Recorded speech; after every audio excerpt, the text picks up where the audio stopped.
Mark, welcome to another episode of Technically Hey, Speaking. hey, So I'm really yeah. looking forward to our conversation that we're going to have today because we're going to take a retrospective look back at some of the progress that's happened in the industry around some of the trends that we've identified over our last Ooh, episodes. So we ran into some things that kind of have accelerated more quickly than I thought, and those things are around DNA storage. What's happening there? There's some great advances. I'd love to hear about that. We've heard about some real tangible and shocking to me advances in quantum computing. We've seen some real growth in the use cases around conversational AI, which we talked about before. I'd love to hear more about that.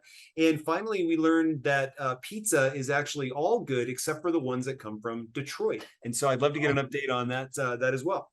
So, Mark, a topic that's near and dear to my heart is using DNA techniques for storage. We do it in our bodies. These techniques seem to be making their way into products. Can you give us some idea what's going on there and what you've heard?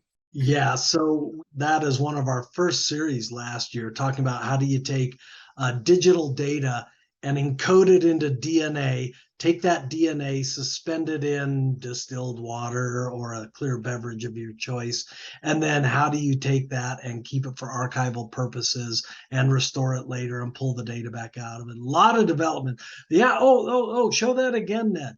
So this is our Stanford bunny. This was a bunny printed on a 3D printer that has its own print instructions encoded inside of it. Amazing, amazing stuff. There have been some developments since we did that rough and tough a year ago. And one of the world's largest storage manufacturers just teamed up with a startup in the DNA digital data storage space.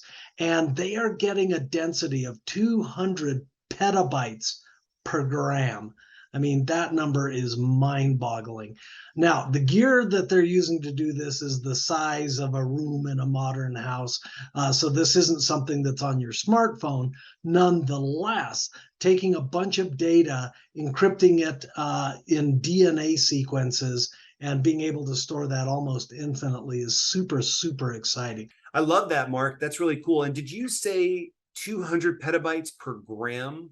Per gram. Now, a gram of DNA is quite a bit of DNA, but on the other hand, a gram is a gram. So imagine being able to take all the data in your data center and being able to store that in something smaller than the size of a golf ball.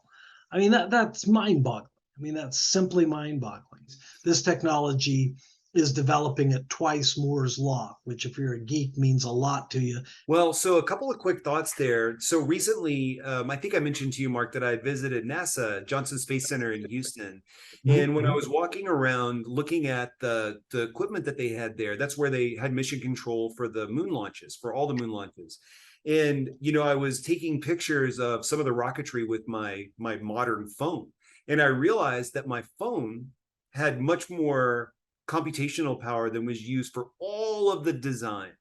And I know it's a long time ago, but think about how that universe of capabilities has now collapsed in size into something that I can wander around with in my phone and curse Oh, that the battery only lasts a whole day. I love how it's all kind of coming together. The world of technology is amazing, Mark. it is, and it never sleeps.